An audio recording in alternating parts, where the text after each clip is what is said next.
I am Heather, 34 years old, and I never thought my own sister would hurt my 8-year-old son for simply laughing too loud at my father's joke. What hurt even more was hearing my mother laugh, saying, "A useless leech raises a useless kid," while my father chuckled his tooth. He's lucky she didn't break his jaw, too. As I comforted my bleeding child, something inside me finally snapped. They didn't know that day would be the beginning of their end. Before I continue with my story, let me know where you're watching from. Hit like and subscribe if you've ever had to protect your child from your own family. Growing up, the roles in our family were clearly defined. I was the responsible one, the straight-A student who worked part-time jobs since 16. Cassandra, my younger sister by 2 years, was the wild child, the one who could do no wrong in our parents' eyes, despite her constant trouble. This dynamic wasn't subtle. It was the foundation of our family structure. "Heather will handle it," my mother would say whenever responsibilities needed to be addressed. Meanwhile, Cassandra's mistakes were always met with, "She's just finding herself." This pattern continued throughout our childhood and well into adulthood. I put myself through college working 2 jobs while maintaining a 3.9 GPA. My parents attended my graduation, but they spent most of the ceremony talking about how Cassandra had such potential if she would just apply herself. She had dropped out of 3 different colleges by then, each time with my parents paying the full tuition without question. When I landed my first professional job as a marketing coordinator at a respected firm, my mother's response was, "That's nice, dear. Did you hear Cassandra might try modeling?" The modeling career never materialized, nor did the music career, the acting career, or the photography business. Each venture lasted a few weeks before Cassandra grew bored, but my parents funded every single one. My marriage to David seemed like a fresh start. He was kind, stable, and for once my parents appeared genuinely happy for me. We bought a small starter home and I was promoted to marketing manager. Life felt balanced for the first time. Then I got pregnant with Brandon and everything changed again. David wasn't ready for fatherhood. 6 months into my pregnancy, he packed his bags while I was at work and left a note saying he needed to find himself. The irony of his words matching my sister's life philosophy wasn't lost on me. When I called my parents in tears, my father's first question was, "What did you do to drive him away?" Brandon's birth was the hardest and most beautiful day of my life. I labored for 22 hours with only my friend Megan by my side. My parents were supposed to be there, but Cassandra had gotten into some trouble at a bar, and they needed to bail her out. They visited the next day, stayed for 30 minutes, took a few photos, and left to help Cassandra move into a new apartment that they were paying for. Despite everything, I thrived as a single mother. I negotiated a flexible schedule at work, found a wonderful daycare, and created a warm, loving home for Brandon. He grew into a bright, kind-hearted boy who laughed easily and loved deeply. His teacher once told me, "Whatever you're doing, keep doing it."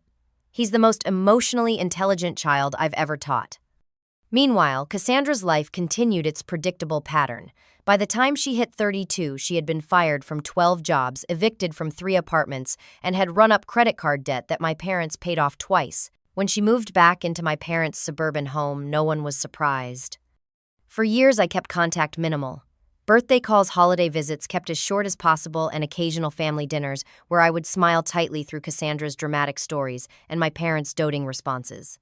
Brandon was always well behaved during these visits, though he never quite connected with his grandparents or his aunt, who showed little interest in him.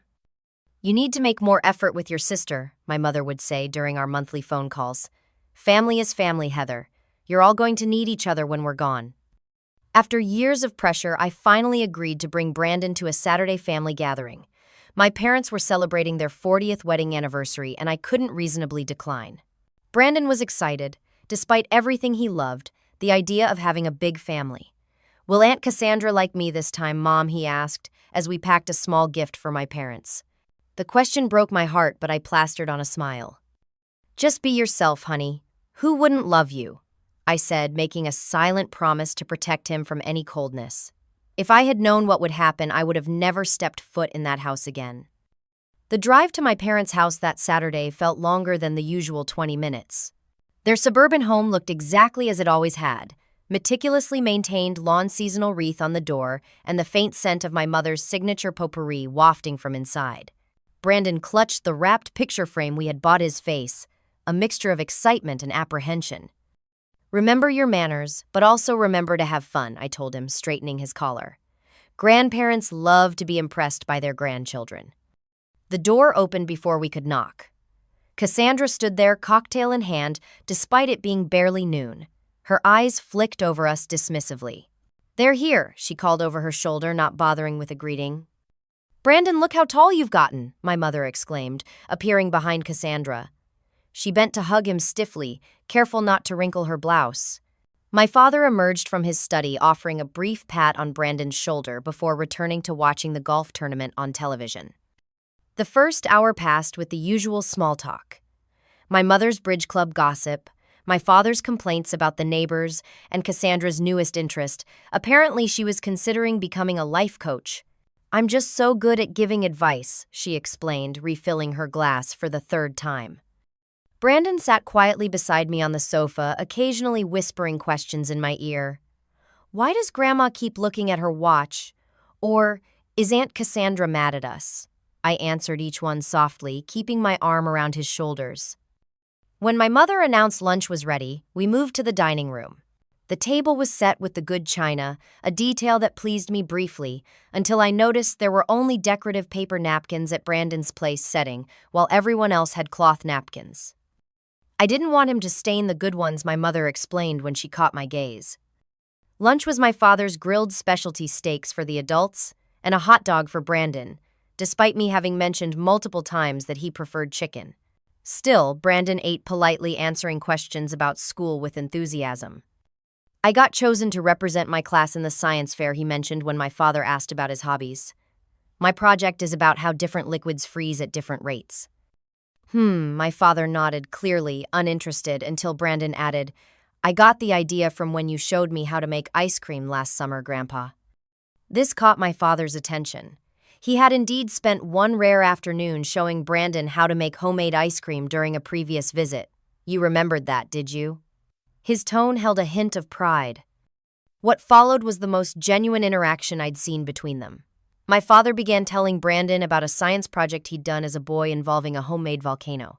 His description grew more animated, with grandiose gestures describing the eruption that shot all the way to the ceiling. Brandon was enthralled, his eyes wide and fixed on his grandfather. When my father described the principal's face covered in red baking soda mixture, Brandon couldn't contain himself. His laughter burst forth loud and uninhibited, the pure joy of a child connecting with family. And then my father continued, encouraged by Brandon's reaction. Mrs. Holloway slipped in the puddle and landed right on her. "Could he be any louder?" Cassandra suddenly snapped, slamming her glass down. "Some of us have headaches." Brandon immediately tried to stifle his laughter, his hand covering his mouth, eyes darting apologetically. "Sorry, Aunt Cassandra," he whispered. "It's fine, buddy," I assured him. "You're allowed to laugh." My father surprisingly nodded. "The boy's just enjoying the story," he said to Cassandra, then turned back to Brandon. "Anyway, Mrs.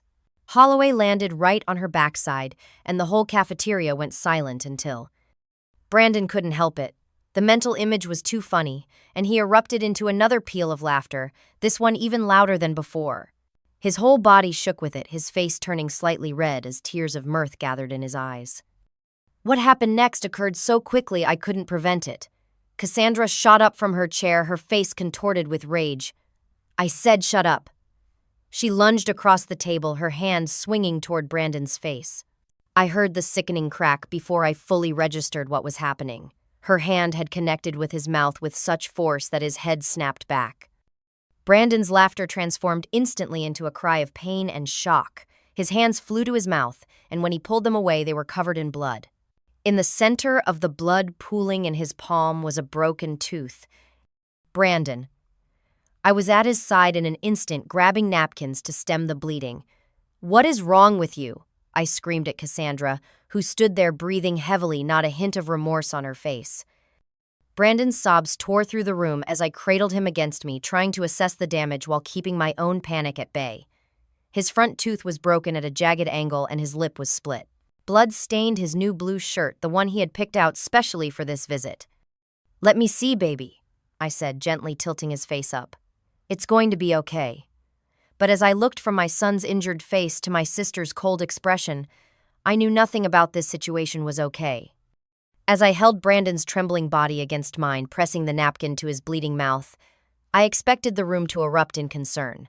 Any normal family would rush to help to check on an injured child to express horror at such violence. But the reaction I got was so far from normal that for a moment I wondered if I had entered some twisted alternate universe. It started with a snort, then another. I looked up to see my mother's shoulders shaking her hand, barely covering her mouth as she laughed. Not a nervous laugh, not an uncomfortable reaction to shock, but genuine amusement. "Mom," I questioned, disbelief coloring my voice. Well, she managed between chuckles if he hadn't been making such a racket.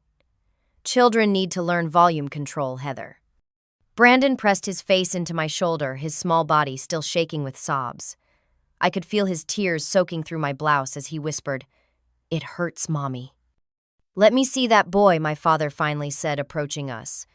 I turned Brandon slightly, hoping my father would show some grandfatherly concern, maybe help me assess the damage or offer to call a dentist. Instead, he gave a dismissive grunt. "His tooth? He's lucky she didn't break his jaw too. Boys need to toughen up anyway." The words hit me like physical blows. I looked from my father's indifferent face to my mother's amused one, then to Cassandra, who had retaken her seat and was calmly sipping her drink as if she hadn't just assaulted a child. "Are you serious right now?" I asked, my voice dangerously quiet. "Your grandson is bleeding and you're laughing." My mother rolled her eyes. "Always so dramatic, Heather. It's just a tooth. Children are resilient." "A useless leech raises a useless kid," she added, almost as an afterthought. "If you disciplined him properly, Cassandra wouldn't have had to step in." The room went silent, except for Brandon's muffled crying. I felt something shift inside me, a fundamental breaking point I hadn't known existed until that very moment. Everything I had endured from my family, every slight, every dismissal, every moment they had chosen Cassandra over me, crystallized into perfect clarity. "What did you just call us?" I asked, my voice steady, despite the rage building inside me. "Oh, don't start with the victim routine," Cassandra interjected. "The kid was being obnoxious. He needs to learn how to behave in adult company." By having his tooth knocked out, I stood up, keeping Brandon close to me. "He's 8 years old. You've always babied him," my father said with a wave of his hand.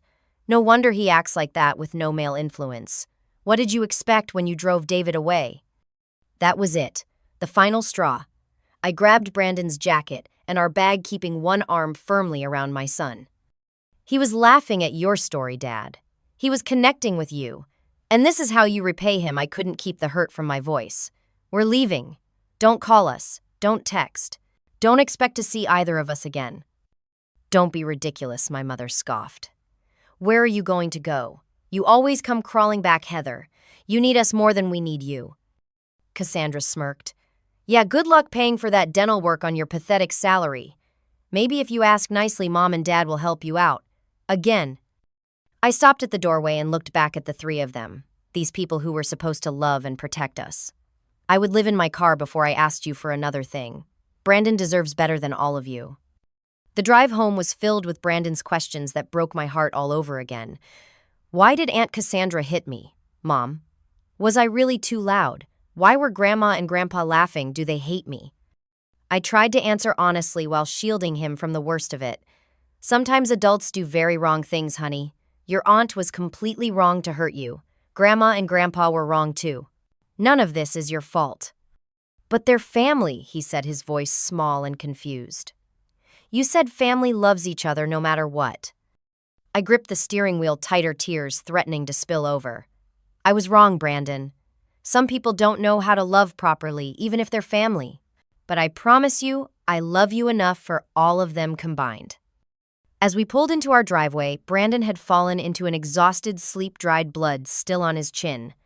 I sat there for a moment, watching his chest rise and fall, seeing the innocence in his face despite the injury.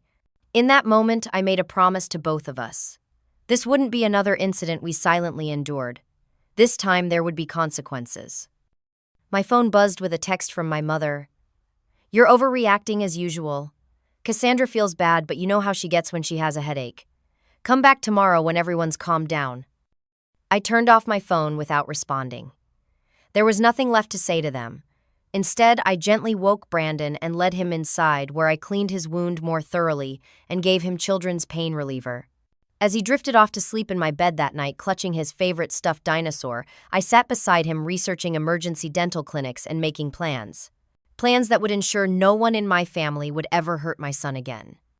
The emergency dental clinic opened at 8 o'clock Sunday morning. Brandon was quiet during the drive, his usual weekend enthusiasm replaced with a solemn demeanor that broke my heart. He held my hand tightly as we walked in, his eyes darting nervously around the unfamiliar office. "It's going to be okay, sweetheart. I promise," signing us in at the reception desk. "Dr. Wilson is a specialist with kids. She'll fix your tooth right up." The dental assistant who took us back frowned slightly when she saw Brandon's injury. "Can I ask how this happened?" she asked quietly while taking his vitals. "My sister hit him in the face," I answered honestly, seeing no point in hiding the truth. He was laughing too loudly at my father's story. Her professional demeanor slipped for just a moment, revealing shock before she composed herself again. "I see. Dr. Wilson will want to document this thoroughly." Dr. Wilson was gentle but direct. After examining Brandon and taking x-rays, she explained he would need a partial crown to repair the broken tooth. "The good news is the nerve doesn't appear to be damaged," she told us. "But I am concerned about how this injury occurred." While Brandon watched a cartoon in the waiting area, Dr. Wilson took me aside.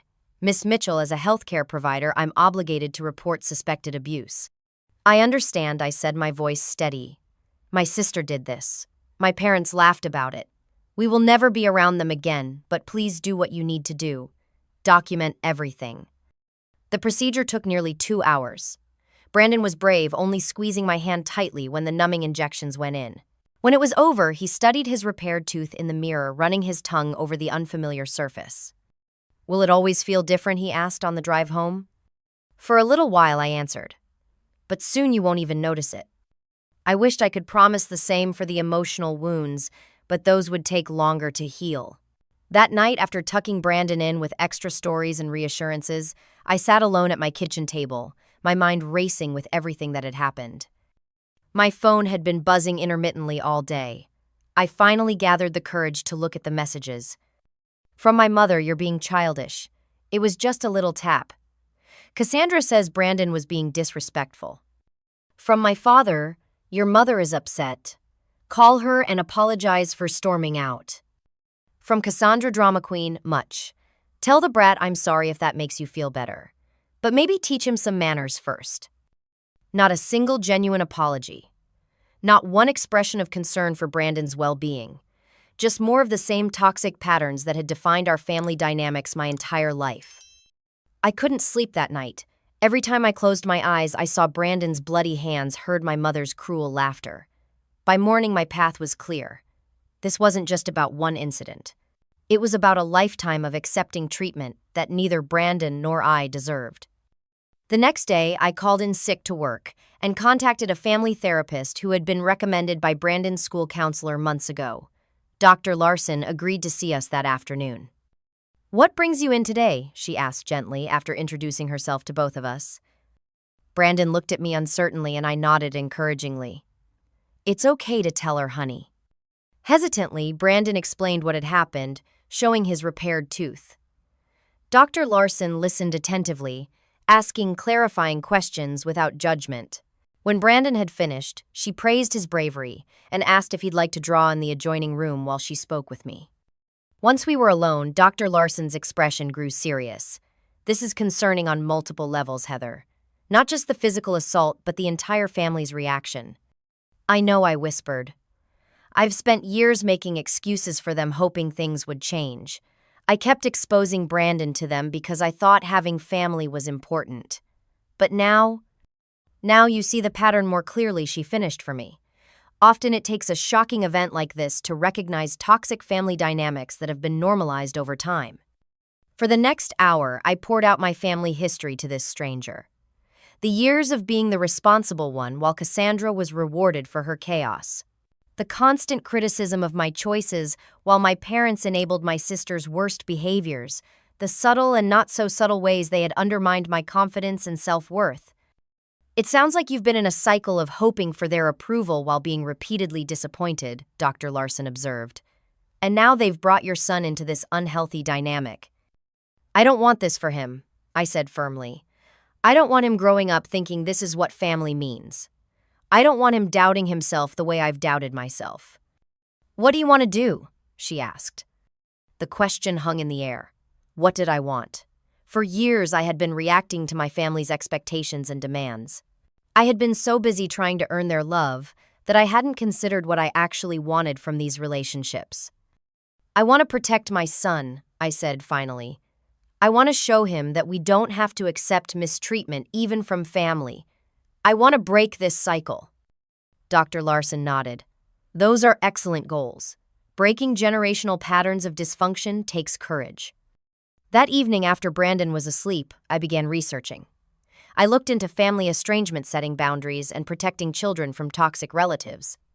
I discovered resources I never knew existed. I joined online support groups for people who had limited or cut contact with family members. The stories I read resonated deeply. So many others had faced similar painful decisions. Some had reconciled with proper boundaries in place, while others had found peace only through complete separation. Each situation was unique, but the common thread was the courage to prioritize health and safety over obligation. 3 days after the incident, my parents showed up unannounced at our house. Brandon was at school, thankfully.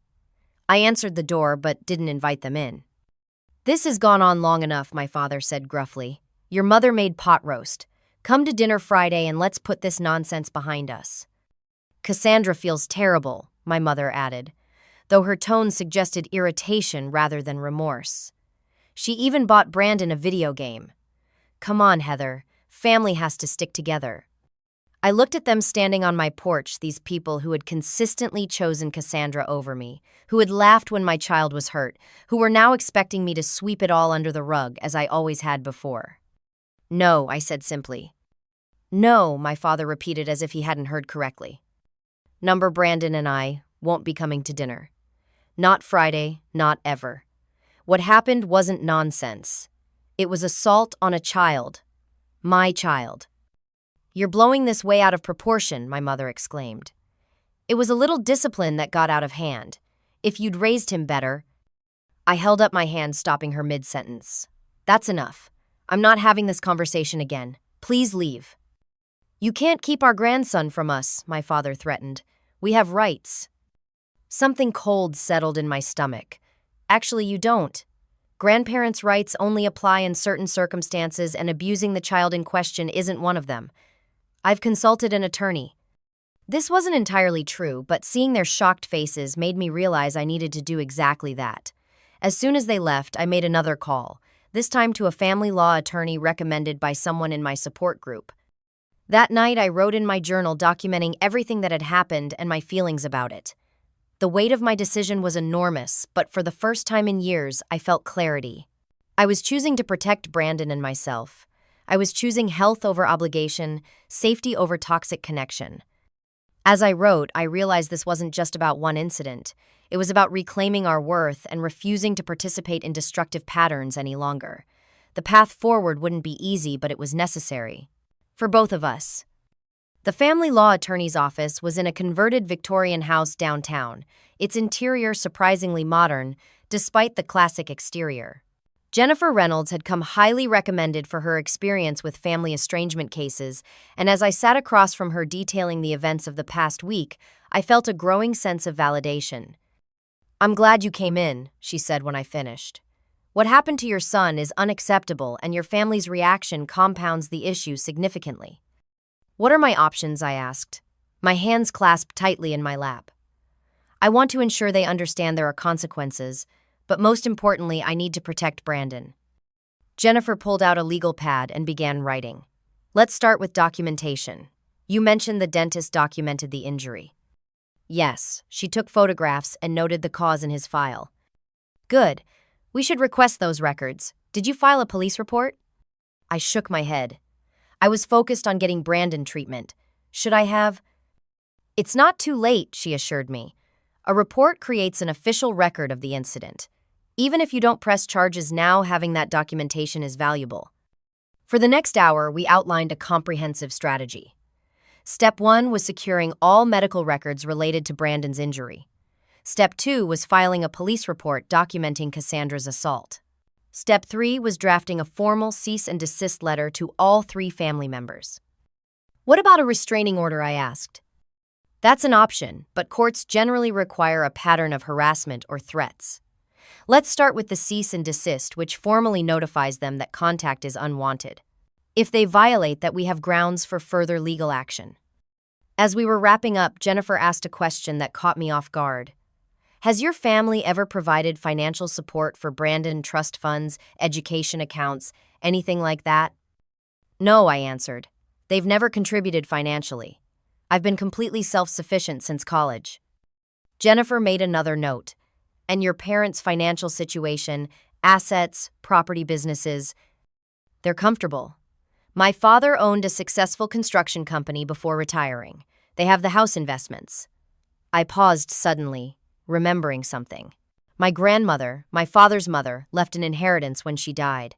It was supposed to be split between Cassandra and me, but my parents became the executors and I never saw my portion.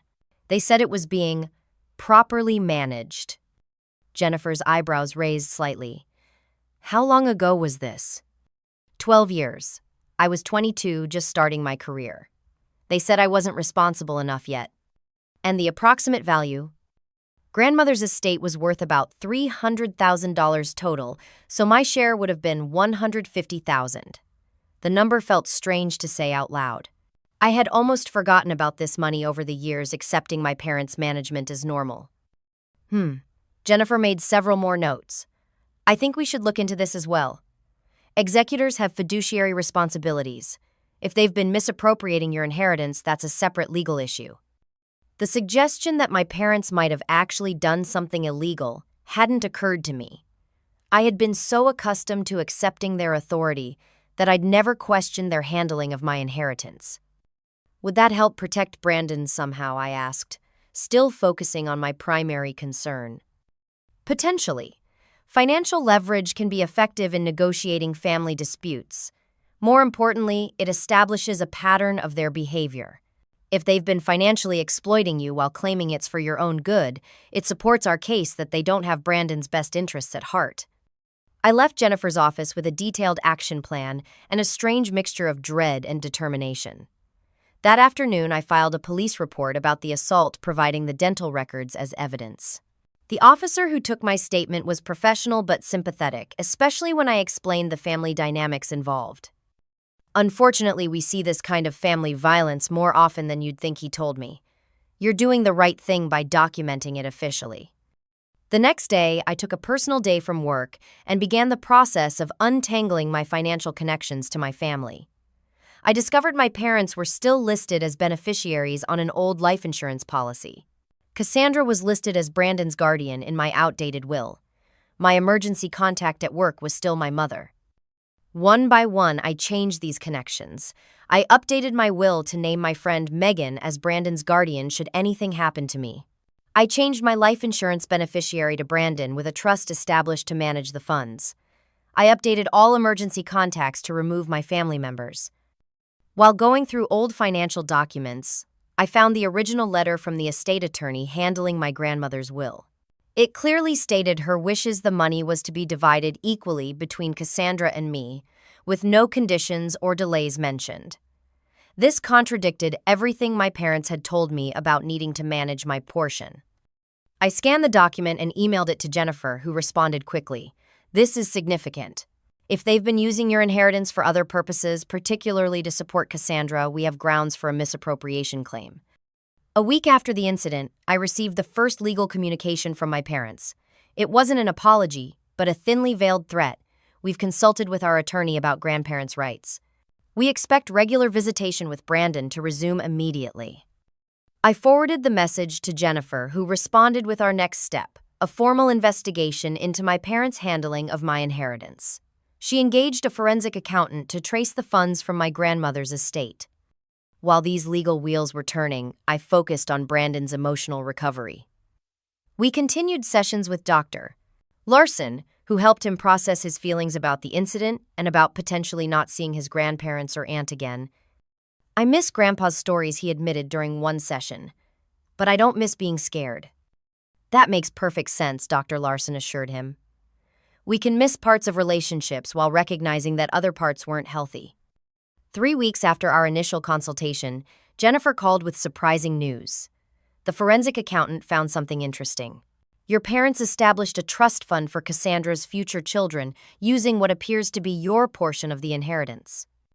Cassandra doesn't have children, I pointed out. Exactly. But they've set aside nearly $200,000 with accumulated interest from your original inheritance in a trust for her potential offspring. Meanwhile, they've made no similar provision for Brandon, their actual existing grandchild. The revelation stung, though it shouldn't have surprised me. It was merely a financial manifestation of the emotional dynamics I'd experienced my entire life. Cassandra's hypothetical future was prioritized over Brandon's actual present. What does this mean legally? I asked. It gives us leverage. They've misappropriated funds that legally belong to you. We can file a civil suit to recover those assets with interest.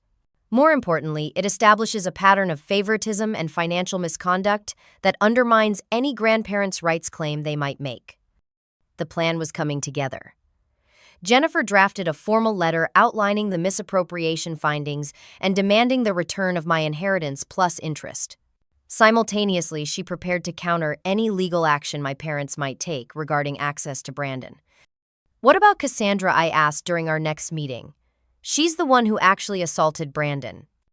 The police report addresses that. They've interviewed her, and while she's downplaying the incident, the dental records don't lie. The district attorney's office is reviewing the case for possible assault charges. As these legal mechanisms advanced, I felt a strange combination of sadness and resolve. I wasn't pursuing this out of vengeance, but out of a need to establish boundaries that would protect Brandon and me.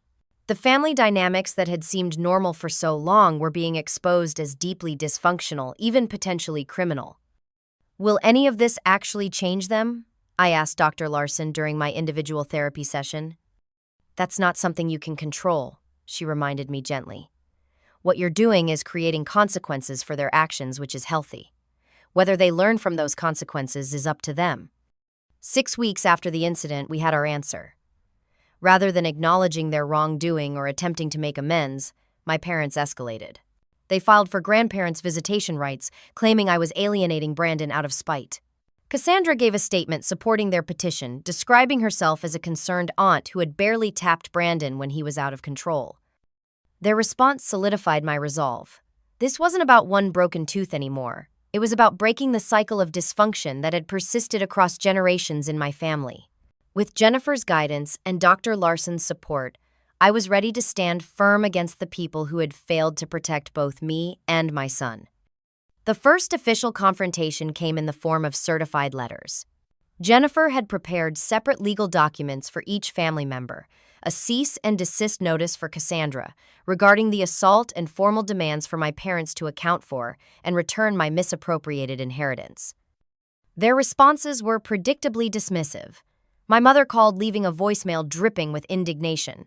Legal letters. Really, Heather, I didn't raise you to be so dramatic. Call us when you're ready to behave like an adult. Cassandra's response came via text. Nice try with your lawyer BS. Nobody's going to believe I assaulted a kid for laughing. Grow up. My father didn't contact me directly, but I learned through Jennifer that their family attorney had responded to our inheritance inquiry by claiming the funds were properly managed according to verbal agreements and suggesting I was misremembering the terms of my grandmother's will.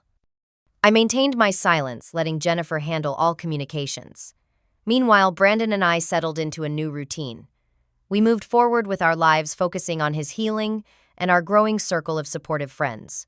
He joined a Saturday morning science club where he thrived making friends with other curious children. I connected with a single parents group that provided both practical support and understanding. 3 months after the incident, the legal situation escalated.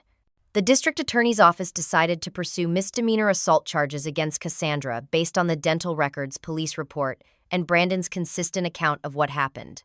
Simultaneously, Jennifer filed a civil suit against my parents for misappropriation of inheritance funds. The day Cassandra was served with assault charges, my phone exploded with messages. My parents were beside themselves, claiming I was destroying the family and ruining Cassandra's future over nothing. Cassandra herself oscillated between rage and sudden attempts at reconciliation, first threatening to make you regret this, and then offering to forgive you if you drop this nonsense. Jennifer advised me to maintain no contact, documenting all their messages without responding. This reaction is typical, she explained. They're realizing their actions have consequences, possibly for the first time. The grandparents' rights petition was scheduled for a preliminary hearing in family court. I was nervous about facing my parents in this setting, but Dr. Larson helped me prepare emotionally, while Jennifer prepared me for the legal aspects. Remember, the burden is on them to prove that cutting contact harms Brandon, Jennifer reminded me. Given the documented assault and their response to it, they have a very weak case. The courtroom was smaller than I expected, with worn wooden benches and fluorescent lighting that made everyone look slightly ill. My parents sat with their attorney on one side, both wearing expressions of righteous indignation. I sat with Jennifer on the opposite side, focusing on maintaining my composure. The judge, a woman in her 60s with steel gray hair and reading glasses perched on her nose, reviewed the case file thoroughly before addressing the court. "I've read the petitions and responses," she began. "I'm particularly troubled by the incident that precipitated the current situation." My parents' attorney, a slick man in an expensive suit, attempted to minimize the assault. "Your Honor, this was a minor family disagreement that has been greatly exaggerated. The child was misbehaving, and his aunt merely attempted to correct him." The judge's expression hardened. "Counselor, I have dental records and a police report indicating the child's tooth was broken. Are you suggesting that's an appropriate correction for laughing too loudly?" "The extent of the injury was accidental," he backpedaled. "The point is, one unfortunate incident shouldn't sever the relationship between loving grandparents and their grandson." Jennifer stood. "Your Honor, if I may. This wasn't an isolated incident, but the culmination of a pattern. The grandparents not only failed to protect their grandson during the assault, but actively mocked him and his mother afterward. Furthermore, they have consistently prioritized their other daughter, including financially." She presented the evidence of the misappropriated inheritance and the trust fund established for Cassandra's non-existent children while excluding Brandon. This demonstrates their true priorities regarding their grandchildren, actual and hypothetical. By the time the hearing concluded, the judge denied the grandparents' petition, stating, "The welfare of the child is paramount, and I see substantial evidence that contact with the petitioners would be detrimental to his emotional well-being at this time." It was our first clear victory, but the battle wasn't over. Cassandra's assault case proceeded to court the following month. She had rejected a plea deal that would have required anger management classes and community service, insisting on her innocence despite the evidence. The courthouse for the criminal proceedings was larger, more intimidating. Brandon had been interviewed by victim advocates but wouldn't need to testify in person, for which I was profoundly grateful. I sat in the gallery watching as Cassandra entered with our parents flanking her protectively. The prosecutor presented the evidence methodically: the dental records, photographs of Brandon's injury, the consistent statements he had made to multiple professionals. Cassandra's defense attempted to paint her as a concerned aunt dealing with an out-of-control child, but the strategy fell flat against the physical evidence and the testimony of the emergency dentist. "In your professional opinion, Dr. Wilson, could this injury have resulted from a light tap, as the defendant claims?" the prosecutor asked. "Absolutely not," Dr. Wilson stated firmly. "The force required to break a tooth in this manner is substantial. This was a violent impact." When the verdict came back guilty, Cassandra's face crumpled in disbelief.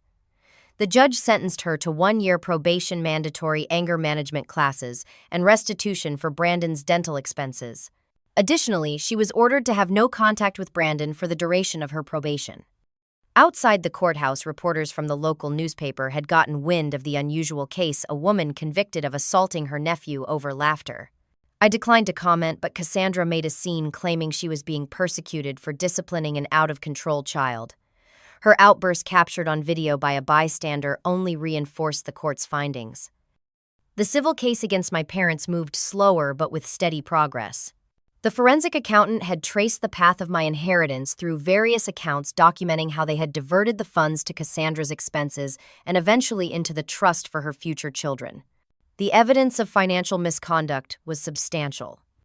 6 months after the initial incident, we reached a critical turning point. My parents' attorney contacted Jennifer about a potential settlement of the civil case. They're willing to return the original inheritance amount he offered if you'll drop all claims and agree to family counseling with the goal of reunification. Jennifer brought the offer to me, adding, "This is likely because they realize they'll lose in court, but the decision is yours." I considered it carefully. The money itself wasn't my primary motivation, though it would certainly help secure Brandon's future. What mattered more was the acknowledgement of wrongdoing, the establishment of consequences. Counter with the original amount plus the actual accrued interest over 12 years, I decided. No requirement for counseling or reunification, and I want a formal acknowledgement that they misappropriated the funds. The negotiation went back and forth for weeks. Finally, they agreed to return the full amount plus interest, a sum now reaching nearly $250,000. They balked at the formal acknowledgement, but Jennifer held firm. "It's either a written admission now or a public court finding later," she told their attorney. In the end, they signed the settlement agreement with the required admission of wrongdoing. The document stated clearly that they had improperly managed and diverted funds that rightfully belonged to Heather Mitchell against the explicit terms of Elizabeth Mitchell's will. It was the closest thing to an apology I would ever receive from them. The settlement check arrived via certified mail. There was no note, no personal message, just the impersonal transaction completing our business relationship. I deposited most of it into a college fund for Brandon with a portion set aside for our more immediate needs. A week later, I received a text from Cassandra that simply read, "I hope you're satisfied. Mom and Dad had to cancel their cruise to pay you off. You've always been selfish." I didn't respond, but I showed the message to Dr. Larson during our next session. "Notice how even now there's no acknowledgement of wrongdoing," she pointed out. "In her mind, you're still the problem for holding them accountable, not them for their actions."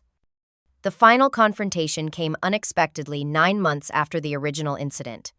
I was leaving the grocery store with Brandon when we literally bumped carts with my parents. The shock of seeing them froze us all in place momentarily. Brandon pressed against my side, his body tense. My father recovered first, his expression a mixture of anger and something that might have been regret. "Heather," he said stiffly. "Brandon's grown." My mother's eyes darted between us, her mouth tight. "This has gone on long enough," she said, as if the past 9 months had been a child's tantrum rather than the consequences of their actions. "We're still your parents. We're still his grandparents." I placed my hand protectively on Brandon's shoulder. "Biologically, yes, but family is about more than DNA. It's about protection, respect, and love. You failed on all counts." "We made one mistake," my father argued, his voice rising. "One mistake after everything we've done for you." Several shoppers turned to look at us. Brandon's grip on my jacket tightened. "It wasn't one mistake," I said quietly. "It was a lifetime of choices that showed me and Brandon exactly where we stand with you, and now we've made our choice." I guided our cart around theirs, Brandon still pressed against me. As we walked away, I heard my mother call after us. "You'll regret this, Heather. When we're gone, you'll wish you hadn't been so stubborn." In the car, Brandon was quiet for a long moment before asking, "Are you okay, Mom?" The simple question, his concern for me, rather than himself, brought tears to my eyes. "I am, honey. How about you?" He considered this seriously. "I felt scared when I saw them. But then I felt brave, because you were brave." Out of the mouths of babes comes wisdom. In standing up for him, I had shown him how to stand up for himself. In refusing to accept mistreatment, I was teaching him to value himself. These were the lessons that would shape his life far more profoundly than any toxic family values my parents might have offered. 1 year after Cassandra broke Brandon's tooth, we celebrated what we came to call our freedom anniversary. It wasn't a celebration of the pain or the broken relationships, but of the strength we had found and the healthier life we had built from the rubble. The legal matters had concluded with outcomes that still sometimes felt surreal. Cassandra completed her probation and anger management classes, though she maintained her stance that she had been unfairly persecuted. My parents paid the settlement and retreated into a stony silence occasionally broken by my mother's passive-aggressive holiday cards addressed only to Brandon, which I returned unopened. The financial restitution had created security we hadn't had before. I established a proper college fund for Brandon and used a portion to move us to a slightly larger apartment in a better school district. I also invested in advanced training certifications that allowed me to secure a promotion at work, further stabilizing our future. But the most significant changes weren't financial. They were emotional and relational. Brandon's physical recovery had been straightforward. His repaired tooth looked natural, and the dentist assured us the trauma hadn't caused lasting damage to his permanent teeth. His emotional recovery had been more complex, but equally successful. I used to think there was something wrong with me, he confided during one of our regular honesty hours, special times we set aside for open conversation. Like maybe I was too loud or too much, and that's why Grandma and Grandpa and Aunt Cassandra didn't really like me. There was never anything wrong with you, I assured him, heartbreaking at the thought of him carrying that burden. Some people just don't know how to love properly. That's their loss, not yours. I know that now, he said with a confidence that made me proud. Dr. Larson says I'm emotionally intelligent. Dr. Larson had been instrumental in our healing journey. We had gradually reduced our sessions from weekly to monthly, but continued to use the tools she had given us. Brandon had learned to identify and express his feelings rather than internalizing them. I had learned to recognize and counter the negative self-talk installed by years of family criticism. Perhaps most importantly, we had built a chosen family around us. My friend Megan, who had stood by me through everything, became Aunt Megan to Brandon. Her husband Jeff taught Brandon woodworking and attended his science fair presentations. Their daughter Emma became like a cousin to him, a built-in friend for movie nights and weekend adventures. We connected with other single-parent families through a community group, creating a support network for both practical needs and emotional understanding. Brandon joined a youth science club where he made friends with shared interests. I found a book club that became a sanctuary of adult conversation and friendship. For Brandon's 9th birthday, 6 months after the incident, we hosted a party at the local science museum. Surrounded by friends from school and our community group, he beamed with joy, no trace of the trauma visible in his confident smile. When he blew out his candles, I asked him later what he had wished for. "I can't tell you, or it won't come true," he said with the seriousness only a 9-year-old can muster. Then, after a pause, "But it already came true anyway. I wished for us to be happy, and we are." His simple wisdom often took my breath away. Through all of this, Brandon had developed a resilience and emotional clarity that many adults never achieve. He had learned early that blood connections don't guarantee love, but also that chosen connections can be deeply fulfilling. On a practical level, we established new traditions to replace the family gatherings we no longer attended. Thanksgiving was spent with Megan's family, who welcomed us with genuine warmth. Christmas morning was just the two of us in pajamas, followed by an afternoon potluck with other families from our community group. These new traditions felt more authentic, more joyful than the tense family obligations they replaced. I had worried that Brandon might miss his grandparents and aunt during holidays and special occasions. When I asked him about this, he thought carefully before answering. "I miss the idea of them," he said finally. "Like I wish I had grandparents who were actually nice and an aunt who liked me. But I don't miss feeling scared or like I did something wrong all the time." His insight reinforced my confidence in our decision. We weren't rejecting family. We were rejecting toxicity and abuse. We were choosing health over obligation, genuine connection over biological ties that had become poisonous. My own healing journey paralleled Brandon's but included additional layers of processing decades of family dynamics. Through therapy and support groups, I came to recognize patterns. I had normalized the constant criticism disguised as concern, the emotional manipulation, the way I had been trained to accept scraps of affection as though they were feasts. "You were set up to be the responsible one," the caretaker from childhood Dr. Larson explained during one of my individual sessions. "Your parents outsourced their parental responsibilities to you regarding your sister, then punished you for any perceived failure while rewarding her for minimal effort." Understanding these dynamics didn't excuse my family's behavior, but it helped me contextualize it. I wasn't defective or unlovable.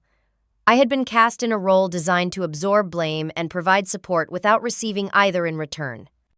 One of the most healing practices I developed was writing letters I never sent. I wrote to my younger self offering the compassion and validation I had never received.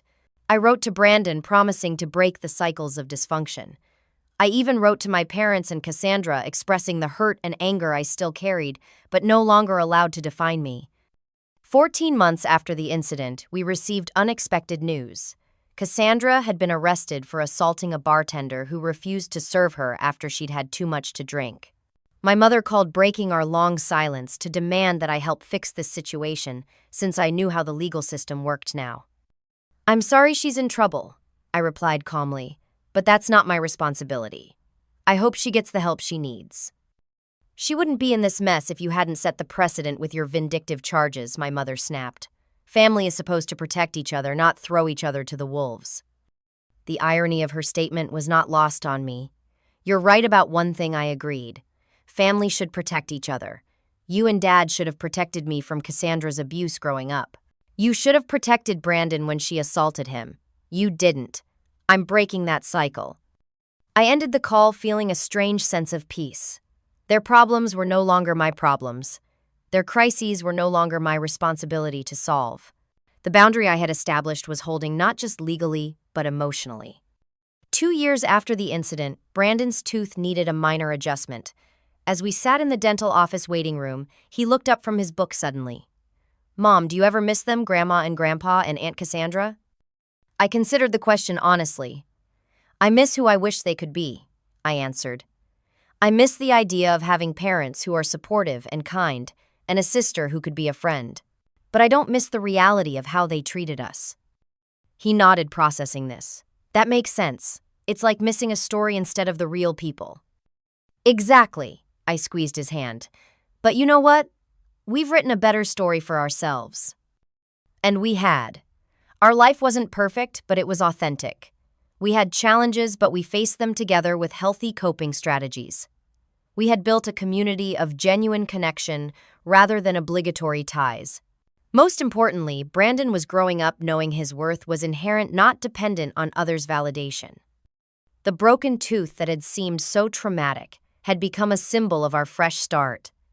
From that painful beginning, we had built something beautiful, a life based on mutual respect, honest communication, and genuine love. As I look back now, I realize that my sister breaking my son's tooth wasn't the real tragedy. The tragedy was the years of dysfunction that led to that moment, and the callous responses that followed. But the beauty was what came after: our courage to say no more, our determination to heal, and our success in building a life filled with authentic connections. What would you have done in my situation? Have you ever had to make the difficult decision to distance yourself from toxic family members? Share your thoughts in the comments below. And if you found value in my story, please like, subscribe, and share it with someone who might need to hear that it's okay to choose their own well-being. Thank you for listening, and remember, sometimes the family we create is more healing than the family we're born into.